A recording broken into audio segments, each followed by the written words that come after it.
Since my brother was killed, I have been processing grief. If you're familiar with this page and the conversations that I've had recently, then you know that. Uh, During this season, as I've been walking with this grief, I've been learning a lot of things. And I've also been remembering a lot of things. And one of them is that everything speaks. Now, what do I mean when I say everything speaks? Well, what does everything mean? I mean everything. I've been going over some of the signs that I got that this was going to happen or something like this was going to happen. Hi, T. Reed.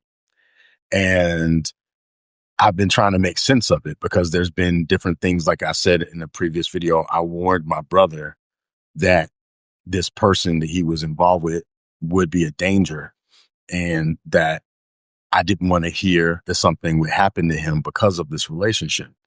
And as I've shared, he was killed. But I asked myself, well, why did I pick up on it? What unspoken things were telling me that this was a credible threat? And I've looked back on other things in my life that have shown up and given me either warnings or prepared me for things. And I've had just too many of them. And at this stage in my life, and with this level of grief that I'm dealing with right now, I don't have it in me to try to make sense of some of these things. I can only accept them, be grateful for them, and commit to listening better. And there's a number of things that happened, and some of them, they may sound out of this world. I can't do anything about that. I can't change the fact that when my brother was actively fighting for his life, something in my subconscious told me to start reading a book about someone facing how to face death with their eyes open. Nor could I expect or understand why I also started listening to an audio tape about a murderer in the afterlife explaining how they learned from murdering someone. And while I'm reflecting on that and asking myself, could I forgive someone who murdered someone I love? I found out my brother was murdered within a couple of hours of reading that. I can't explain these things, but what I can tell you is that if there's any intelligence in this world, then there's infinite intelligence in this world. Many of us who say we believe in God or divine mind or higher power or whatever word that we come up with to explain the unexplainable, we will say that this creator is intelligent. And so something intelligent can only create from intelligence. Something intelligent can't create something that's ignorant or stupid if it's emerging from intelligence. It's like if I make something out of clay, then clay is the essential nature of the thing that I made out of clay. It's just how it is. If God is intelligent, then everything that comes from God must also have intelligence. If God is love, then everything must, and to some degree, in its smallest constituents, be connected to love. That is just how it is.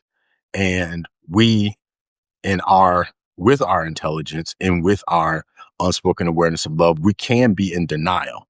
And that is what I have come to understand, is that while everything speaks and communicates to us the things of this world, denial is also something that we have a strong capacity for doing. Even in the Bible, which is strongly abused by many, many people, it says that all things created know the mind of God, even to the eternal Godhead, so that they are without excuse. It literally says all things created. What here isn't? And so if that book has any truth in it, if there's any mystical value or spiritual value, and for those folks who say they take it literally, who are mostly liars, they don't really take it literally, but those people who pretend to take it literally, if they did take it literally, they would see that it says that all things created know the mind of God, even until the eternal Godhead. That means that all things know and are connected to the source of all that is. So what do we do with that information? That means that this smoothie I'm drinking is consists of the same intelligence that informs my being. And the stupidest person I know, which I know many stupid people, are not actually stupid. They are in denial of their intelligence. And I am in a space right now where I cannot choose to be in denial of my intelligence. And I've been in denial of my intelligence before. I've been in relationships that didn't serve me. I've made decisions that didn't serve me. And I always had a little thing telling me do something different. A lot of times I do listen to it. Sometimes I don't. And when I don't, I'm in a denial of my intelligence. I'm in denial of the access to the intelligence that I have. I am not doing that anymore, which is going to change a lot of the conversations I have because I also, as I used to be when I was a child, I assumed that everyone was also connected to this intelligence. And now I'm going to assume that everyone is. And if people act like they aren't, I'm going to assume that they're in denial of it for some reason that I don't understand. But I'm not going to continue to give energy to people who choose to be in denial of their intelligence. I'm just going to not talk to them, or I'm going to make it extremely uncomfortable for them to be stupid in front of me. And that's where I am. But that's all love. And that goes back to another thing that I shared a few messages back, that love doesn't accept you as you are. A love accepts you as you're becoming and invites you to be more of who you are. Whenever people act the fool, as they used to say where I grew up, people don't just say, oh, they're acting a fool and just accept it. People who love them say, stop acting the fool. When people love people, they want them to be better than they might be showing up as in the moment. Not because they're trying to put them down. It's because they see something better. Like when my kid was a baby, I loved her, both of my kids, I loved them as babies, but I also knew that they were supposed to learn how to walk and learn how to talk and all these other things. And if I just say, oh, I love you as you are, just lay there and crap on yourself for the rest of your life and I'm gonna stick food down your throat because I love you, that's not love. Love always wants us to flourish, to expand, to grow, to become more of what we can be. And then some of us choose to do it and some of us go into denial. That's the way I'm framing it. And so when I say everything speaks, I'm saying that everything is speaking to us and reminding us and telling us the fullness of who we are. And I am choosing to try to tune into it and then help other people tune into it as well. Because this experience with my brother's death has honestly done a number on me. As I said previously, I got several signs that somebody was about to die. And I tried to listen. I thought it was going to be me. So I was just like, shoot, let me get my stuff in order. I was thinking it was me, but I started feeling all these things. And I had already warned my brother, stay away from this person, and then after my brother died, I kid you not, I felt like my brother's presence was around me. And I said, well, I'm not trying to be a person that just because I'm in grief, I'm going to like start making up that somebody's around me or I'm feeling the presence or something like that. Cause I'm not a person to just make crap up. But I felt it. And I said inside of myself, Marcus, if you are here, you're going to have to make it undeniable so that I can just acknowledge your presence. Right. And moments later, my daughter says, hey, dad, the fish on television's name is Marcus. And at first I thought she was mishearing because there was something in Japanese. And then next, it popped up on the screen, Marcus, master of the pond. And this giant koi fish pops up and the word Marcus comes across the screen. That's my brother's name. That happened. That is, to me, the connection to the intelligence that's in the universe. That intelligence is always around us. It's always there. It's always speaking to us. And what our work is to remove the veils from our intelligence. Does that mean everything's going to be mystical, magical, spiritual? Well, I don't know. If that serves you, then yes, maybe. If it doesn't serve you, then maybe not. But I think that what this world is here to do is to remind us of who we are. And just like a lot of ancient teachings teach, and even the Bible itself says that this whole world is for a sign, or it tells us that this world is a shadow. And sometimes when you see a shadow, you can get a sense of what that shadow is connected to, because shadows don't exist independent of anything. Shadows exist because of light and then an obstruction. So if there's an obstruction and light is cast upon the obstruction, then you see a shadow. So if you see a shadow that's shaped like a car, you know a car is there. If you see a shadow shaped like a person, then you know a person is there, and so is light. When I pick up on some signs and things like that, I've come to wonder that maybe what I'm seeing is a shadow in the that's being cast between the light and an obstruction. So I'm able to somewhat guess what I'm picking up on. And then I may be right or close to right, because you can see a shadow and think it's something that it actually isn't as well. But you know something's there, if that makes sense. So all this to say, listen to the intelligence that's all around you. Listen to the things that are speaking to you all around you. And it could be overwhelming. So try to um, pay attention in community with other people that are paying attention. One of the gifts of the situation that I'm in right now, while I'm struggling with my brother's passing, is I'm now surrounded with people who are more open-minded and able to reflect on things in a way that some of my, unfortunately, old-time religion people have not been able to do, because they're operating from a colonized mindset. No offense to them. And so they see what they've been taught to see. They hear what they've been taught to hear. They pick up on the clues that they've been told were there, and they read scriptures looking for something that somebody already told them. And the people who told them that are people who hate them. Thank you, Sharon. I appreciate that. She said condolences to you and your family. I appreciate that very much. But I am choosing to not do that. I'm choosing to believe that this world is full of beauty, full of love, full of intelligence, full of things to remind me of who I am and who others are, and things that will help me stay connected to the truth of who my brother is. Because the facts are that even though my brother is no longer in the body, he still exists. And I've been thinking about that a lot, not only just because of the thing that I saw on television with Marcus, which in the level of, you know, statistically, it could be some kind of coincidence, as a very awesome one if it is one.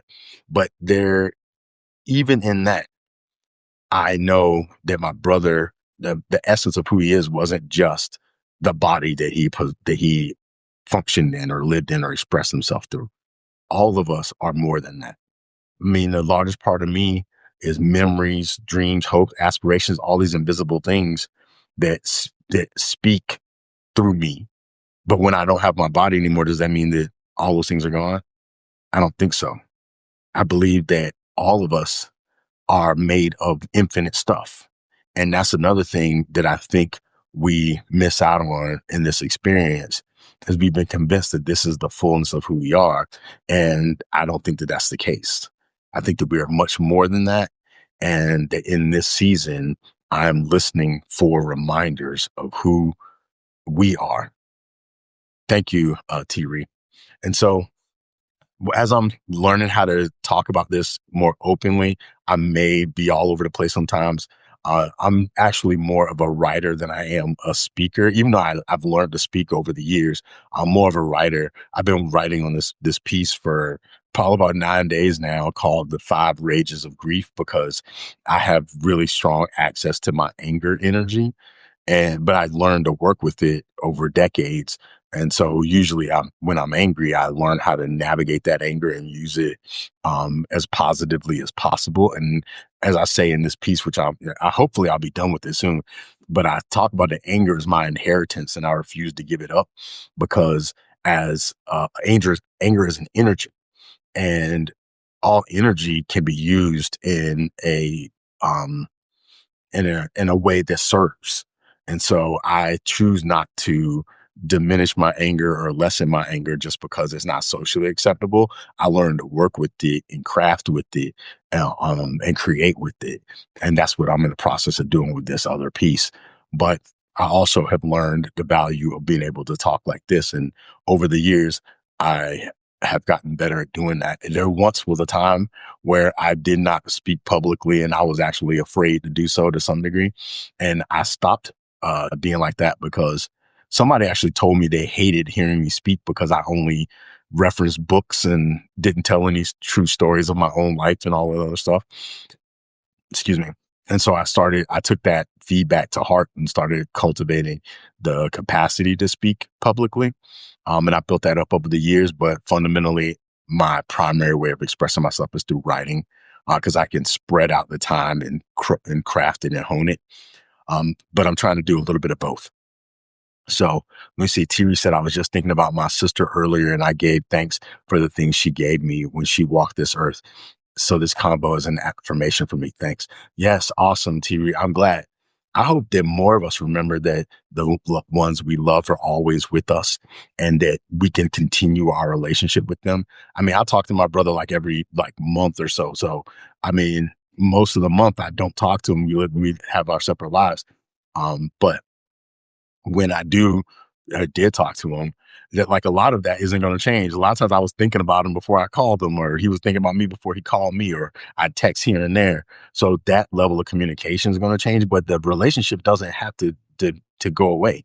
And I think that that's something that as more of us learn to accept that eternal nature of those who've been here and those who've gone, we'll also understand our own eternal nature. Because if we speak to them from a place of eternity and a place of understanding that they are still here, in an eternal way that maybe we only can see a shadow of in this world, then we speak to them from our eternal nature. And that's a real thing too. So I'm going to start getting, hopefully better at articulating that, because that's something that I experience in like meditations and prayers, and sometimes in my writing and my reflecting on scriptures and stuff like that. But I don't talk about it that much because honestly, I think for a long time people thought it sounded kind of woo woo and not real Christian-y. But I don't give a crap about that anymore, because Christians in America are effing hypocrites. So I don't have to do anything to try to make sense to them. Thank you, hypocrites. So at any rate, bless everybody who sees this, and anyone who shares. And yep, Sharon, IMO, they are family still and our ancestors. Absolutely. I actually said that to my brother in my heart. I was like, I guess you're my ancestor now, bro.